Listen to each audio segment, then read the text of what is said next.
তোরি এসো। আচ্ছা মা, এতক্ষণ কোথায় চলে গেছিলে বলো তো? আমি কখন থেকে খুঁজছি তোমায়। কি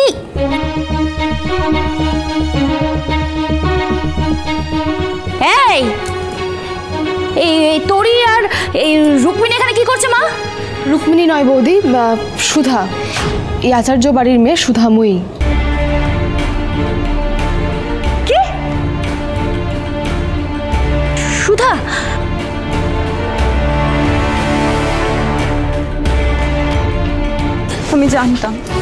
আমি জানতাম তুই আমাদের সুধাদি, কিন্তু কেন এতদিন আমাদের সবার কাছে তুই এই সত্যিটা জানালি না বলতো? তুই তো জানিস 5টা বছর তোকে ছাড়া আমরা কতটা কষ্ট পেয়েছি। তাহলে তুই কেন আমাদের সবার কাছ থেকে তুই নিজের আসল পরিচয়টা এভাবে লোকালি বল সুধাদি? তোরি চলো। সুধাদি, তুই আমার কথার উত্তর দিচ্ছিস না কেন বল? দোয়েলদি শোন, বলছি যে তোকে আমি সবটা পরে বলবো।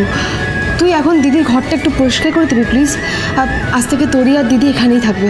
দোয়েল, প্রীতমবাবু কোন ঘরে আছেন?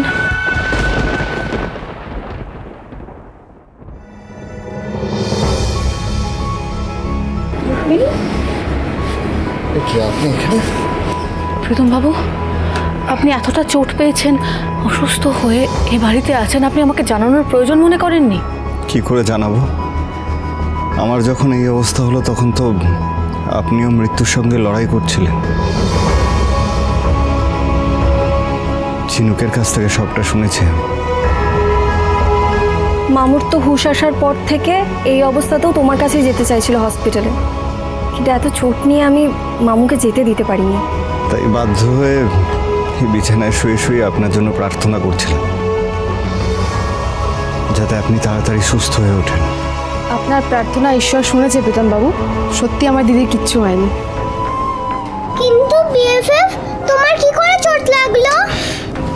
আমার কিচ্ছু হয়নি বিএফএফ, আমার একটি ছোট্ট টিনি অ্যাক্সিডেন্ট হচ্ছিল। এখন আমি একদম ঠিক আছে।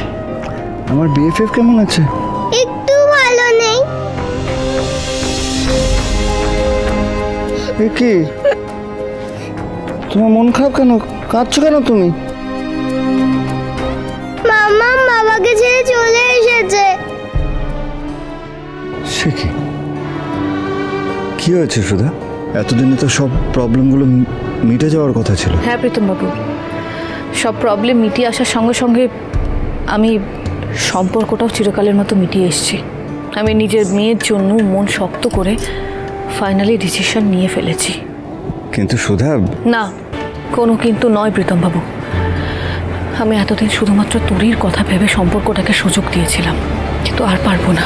তোরিকে আজ খুশি রাখার কথা ভেবে ওর বাকি জীবনটা আমি নষ্ট করতে পারবো না প্রীতমবাবু।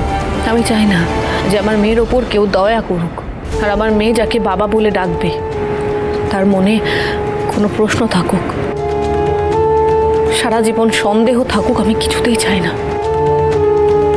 তাই আমি আর ওখানে ফিরতে চাই না প্রীতমবাবু। রুক্মিণী যখন এটা ডিসাইড করে নিয়েছে, আমাদের সবার তো ওর এই ডিসিশনটাকে রেসপেক্ট করা উচিত, তাই না মামু? আপনি যা করছেন সেটা ভেবেচিন্তে করছেন তো? হ্যাঁ, আমি নিজের আর নিজের মেয়ের কথা ভেবেই সিদ্ধান্তটা নিয়েছি। এতদিনে ঠিক সিদ্ধান্তই নিয়েছিস দিদিভাই। ঠাম্মি, ঠাম্মি, তোমারও তো শরীর ভালো নেই, তুমি এই অবস্থায় বিছানা ছেড়ে উঠে এলে কেন? তুই চলে যাওয়ার পর বিছানা ছেড়ে দাঁড়ানোর ক্ষমতা ছিল না। এই 5 বছর তাই শয্যাশায়ী হয়ে শাস্তি কাটিয়েছে। এই সংসার সামলাতে তোর মা ব্যবসার হাল ধরেছে। ব্যবসার কাজে আজও বৌমাকে বাইরে বাইরে যেতে হচ্ছে, আর আমি একটা বোঝা হয়ে আছি, কারোর কোনো কাজেই লাগছি না। ঠাম্মি, তুমি এইভাবে কেন বলছো? ঠিকই বলছি দিদিভাই, সত্যি আমি এতদিন কারুকে ওরের চোটটুকু দিয়েও সাহায্য করতে পারিনি, কিন্তু আজ তোকে সাহস দিয়ে বলছি, তুই একদম ঠিক কাজ করেছিস। ওই পশু মল্লিক বাড়িতে আর তোকে ফিরতে হবে না কোনোদিন। এবার বাকি জীবনটা তুই তার সাথেই কাটাবি সুধা, যে তোকে আর তোর মেয়েকে খুব ভালো রাখবে, যেমন প্রীতম। জেঠি, এসব কি বলছো তুমি? ঠিকই তো বলছি সুধা, আমি তোর মা ঠাম্মি আমরা তো তাই চাই যে তুই পুরনো সম্পর্কটা ভুলে যা। শুধু মন থেকে নয়, নিজের জীবন থেকে আইনত ওই তেজকে কেটে ছেটে একেবারে বাদ দিয়ে দে। মানে এবার তুই কাগজে কলমে ডিভোর্স দিবি ওকে। কিন্তু সুধাকে কোথাও যেতে দেবো না, আমার কাছেই থাকতে হবে। কোন মুখে তুমি এত বড় কথাটা বলছো দাদু ভাই আমি জানি না, তবে সুধার সঙ্গে আমাদের এই বাড়িতে যা যা ঘটেছে তারপরে কিন্তু সুধাকে ফিরিয়ে আনা অত সহজ কাজ হবে না, আমি বলে দিলাম। জানি ঠাম্মি, কিন্তু ভুলটা যখন আমি করেছি আমাকে শুধরাতে হবে। অ্যাট এনি কস্ট সুধাকে ফিরিয়ে আনতেই হবে, আর আজই। কিন্তু দাদাভাই এটা অসম্ভব। একদমই তাই। সুধা এত তাড়াতাড়ি কিছুতেই এখানে ফিরতে চাইবে না। দেখ ভাই, তুই সুধার সাথে যা করেছিস তারপরে এত তাড়াতাড়ি ও তোকে ক্ষমা করে দিতে পারে না, সম্ভব নয়। ক্ষমা ওকে করতেই হবে, ক্ষমা ওকে করতেই হবে। যতক্ষণ না ও ক্ষমা করবে আমি ওখানে পড়ে থাকবো, ওর পায়ে পড়ে থাকবো, আমি ওয়েট করবো, কিন্তু ক্ষমা করাবোই। ঠাম্মি, ঠাম্মি তুমি আমাকে আশীর্বাদ করো, আমি যাতে সুধা আর আমার মেয়েকে ফিরিয়ে আনতে পারি। আসছি ঠাম্মি। দাদা ভাই, তোমার জন্য কি একটা চিঠি দিয়ে গেছে। আমার জন্য আবার কিসের চিঠি? এটা হচ্ছে কোনো লিগ্যাল ডকুমেন্ট। কিসের কাগজ এটা? এটা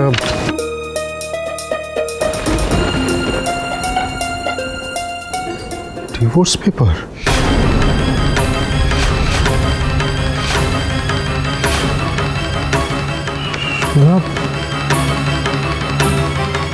আমাকে ডিভোর্স পেপার পাঠিয়েছে।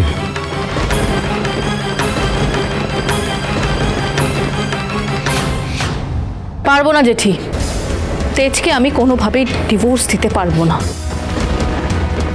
মাম্মা মাম্মা মাম্মা, আচ্ছা ডিভোর্স মানে কি?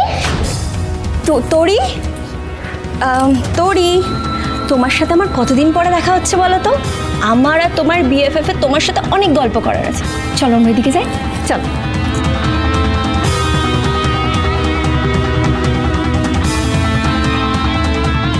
শুধু আমার একটা কথা বলতো, তুই ডিভোর্স দিতে পারবি না কেন? আমি বুঝতে পারছি না যে যে ছেলেটা তোর জীবনটা নরক করে রেখেছে তাকে ছাড়তে তোর কিসের বাধা? এমন তো নয় যে তোর আগে কোনোদিন ডিভোর্স হয়নি, এই প্রথম ডিভোর্স হয়েছে। তোর তো আগেও ডিভোর্স হয়েছে একবার। লক্ষ্মী, দিদি তুই দেখ, তোর এর আগের ডিভোর্সটা একটা অন্য পরিস্থিতির মধ্যে হয়েছিল। এখন জামাইবাবুর সঙ্গে যে সম্পর্কটা তো দাঁড়িয়েছে, তাতে এই সম্পর্কের দাড়ি টানা ছাড়া কিন্তু আর কোনো উপায় নেই। হ্যাঁ একদম ঝিনুক, তুই একদম ঠিক কথা বলেছিস, আমারও তাই মত রে। আর সেই জন্যই আমি কি করেছি, তোর আর তেজের ডিভোর্স পেপার আমি বসু মল্লিক বাড়িতে পাঠিয়ে দিয়েছি। জেঠি, তুমি এটা কি করলে? আমায় জিজ্ঞেস না করে তুমি এত বড় সিদ্ধান্ত কেন নিলে? কারণ তোকে জিজ্ঞেস করলে তুই রাজি হতিস না। আসলে তুই যুক্তি দিয়ে না, তুই আবেগ দিয়ে ভাবিস, আর সেই জন্য তুই ভুল সিদ্ধান্ত নিস। কিন্তু সুধা, আমি তোর চেয়ে বড়, আমি তোর ভালো চাই, আর সেই জন্যই আমি এই ব্যবস্থা করেছি। তুই আমার কথাটা একটুখানি রাখ। জেঠি, আমি পারবো না, আমি তোমার এই কথাটা রাখতে পারবো না। আচ্ছা আমার কথা না রাখ, কিন্তু নিজের মায়ের কথা তো ভাববি। মানে দেখ সুধা, মঞ্জিসটাও তাই চায়, আর সেটা আমাকে ও স্পষ্ট বলেছে, তোকে বুঝিয়ে পারছিল না, আর সেই জন্যই ও দায়িত্বটা আমাকে দিয়েছে। দেখ সুধা, সার্থক তোকে অসম্মান করেছিল, আর সেই জন্য তুই সারা জীবনের জন্য ওকে ফেলে তুই এখানে চলে এসেছিস। সেদিন কিন্তু সমাজের কথা, আমাদের বাড়ির অভাব অনটনের কথা একবারের জন্যও ভাবিসনি, তাহলে আজ কেন ভাবছিস?